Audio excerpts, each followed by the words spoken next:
So after Canelo's big win over Edgar Berlanga yesterday, it's time to go over 10 of the potential opponents for Canelo in the future. I'm only really including realistic opponents for Canelo, so anyone who's actually been discussed as an opponent before qualifies for the list. We're going to start off straight away with Christian Mbili. From a pure entertainment standpoint, this might be the most entertaining fight on this list. If you've seen Mbili fight, you'll know exactly what I mean. He's probably the closest thing to Mike Tyson we have in modern boxing. He's got insane volume, throws with lots of power, and ridiculous cardio to go with it. Some people have taken up the idea that Mbili beats Canelo based on Canelo's cardio compared to Mbili's cardio, because Canelo has a tendency to slow down in fights, but the reason he's only in decent chance is because obviously the way he fights makes him really open defensively. We saw him hurt pretty badly by an uppercut followed by a left hook by Carlos Gongora. Also being outboxed thoroughly in moments against Sergey Derevyanchenko, despite Sergey's bicep being broken in round 3. So he's got a chance because of his pressure and volume, but not a good chance. We move on to Terence Bud Crawford. There's a lot of mixed opinions about this fight. A lot of people seem to think Canelo's too big for him, and it'll just be a repeat of the Charlo fight. Some people think Crawford's skilled enough to overcome the size difference and beat Canelo, or at least be competitive. I lean towards the Canelo's too big sort of range just because Crawford is smaller than Charlo. And he's better than Charlo, but at a certain point size does matter. And when you're coming up from naturally being 135 pounds, now moving up to 168, that's a big jump. And when you're fighting someone like Canelo, who's got a really good chin, great pressure, very strong, powerful, it's a bit of an impossible task really for Crawford, especially when we've seen him be pushed around the ring and pressured by guys like Errol Spence and Sean Porter, who are not 168 pounds like Canelo. Crawford would have to be perfect for the whole 36 minutes of the fight. And because of Crawford's tendency to lose rounds or start slowly, I don't see it working versus Canelo. Low chance. We move on to someone who's actually around Canelo's weight, and that is David Morell. Morell's only going in decent chance. A lot of people seem to have been turned off by the idea of Morell beating Canelo, even if they thought he might have beaten him before, because of his fight with Radomir Kalajic. While that was Morell's first fight at 175 pounds, that was also the first opponent he's fought who's actually defensively responsible.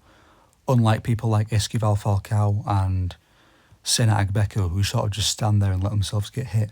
There were signs of him having poor defence in the past, but he made up for it by getting the finish pretty soon after. But against Kalajic, he could not find that finish, and it just looked like a poor performance in general. But he's still young, and he still has a decent chance of beating Canelo if he improves. Moving on down to the no tier, we have Jermall Charlo. Now, this may seem like an unrealistic or pointless fight, but when you consider Canelo's recent matchmaking, it's very realistic, I think. Even though Canelo's already beaten his brother, Jermall's still undefeated, Jermall's still a decently big name. It's a pretty low-risk fight, and that's the criteria that sort of fits for a Canelo fight nowadays. In terms of his actual chances against Canelo, we've already seen the Jermall Charlo fight, and Jermall himself seems a bit too focused about getting arrested and just wasting his career in general with stuff outside the ring. So, no chance. Moving a bit higher up the list, we have Yanbeck Alim Hanali. Now, I do think Yanbeck is quite an underrated fighter.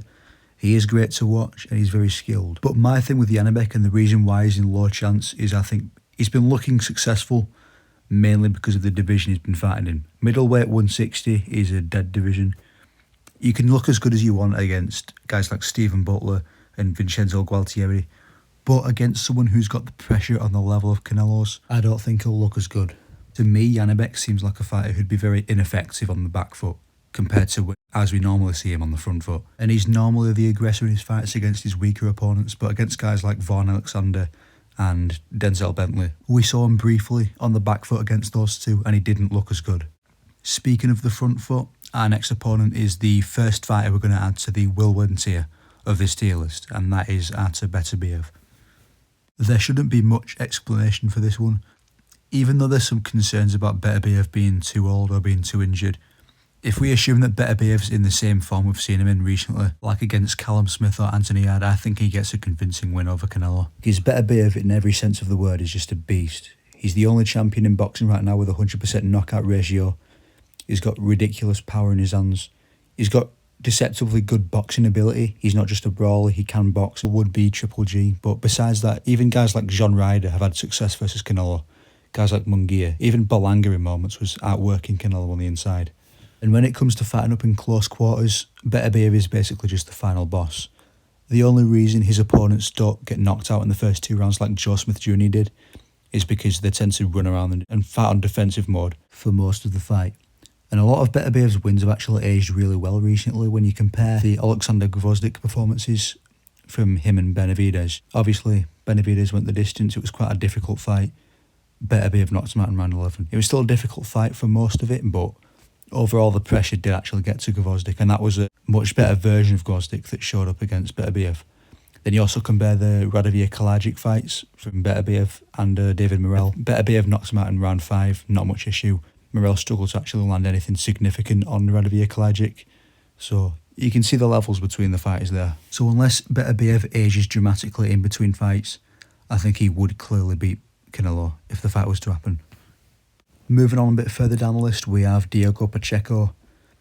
Pacheco is a bit similar to David Morell in the way that as Pacheco's fought better opponents, he's looked a lot worse, and that's changed people's perspectives on him. Because Pacheco was quite a good knockout artist, very impressive looking, talented boxer, very young as well. But the more he fights, the more holes we see in his game. Like against Marcelo Caceres, we saw his defence exposed a little bit. He kept eating the left hook. Against Sean McCorman, he found it really difficult to land against a more negative opponent.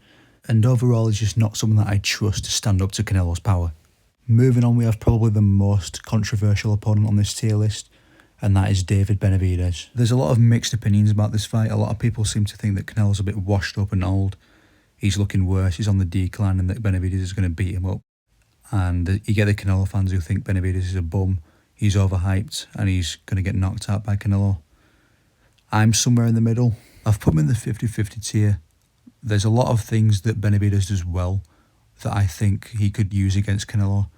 And there's also things that Canelo does well, or Benavidez doesn't do well, that Canelo could capitalise on. First of all, I think anyone saying that Benavidez is some sort of bum or that he's overhyped is just wrong. You can clearly see just from watching him that he's very talented, very dangerous. He's got ridiculously fast hand speed, along with his power, and he's got great conditioning as well to go with it. And Alexander Gvozdyk is a very good win to have, a very bad stylistic matchup for Benavidez, especially for his first fight at 175 pounds. But on the flip side, there are some glaring issues in Benavidez's game, like his serious lack of footwork. He got dropped by Ronald Gabriel, which, to be fair, was a long time ago, but it's also a punch that I can see landing again on Benavidez, especially against someone who's got great counter-punching and power, like Canelo. But what also tips the fight in favour of Benavidez is the conditioning. Canelo has a history of slowing down later on in fights, and that's why he hasn't been able to get a finish in his past 4 fights, the worst of which being the berlanga fight yesterday, which was a fight where Canelo was supposed to get the knockout, let's be honest, but he couldn't find it. So overall, it's a fight where I can see in the first half Canelo doing really well with his counter-punching, keeping Benavidez at bay, but in the second half, Benavidez starts to pick up the pace, and then work on Canelo the last half of the fight. So it's a hard one to predict. Moving on, we have maybe the least known fighter on this tier list, and that is Oshley's Iglesias. Iglesias is going in a decent chance tier, but he's a weird one to rank because we don't really know where his level is. We haven't seen him in a real fight yet. And there's something weird about some of his fights. I'm going to show you some clips of it so you can see what I mean. Here is him in the first round against Marcelo Esteban Caceres. When I first watched this, I did not think that was a punch that would knock someone out. It seemed to land more in the forehead / side of the head area, but regardless, Caceres could not make it back to his feet.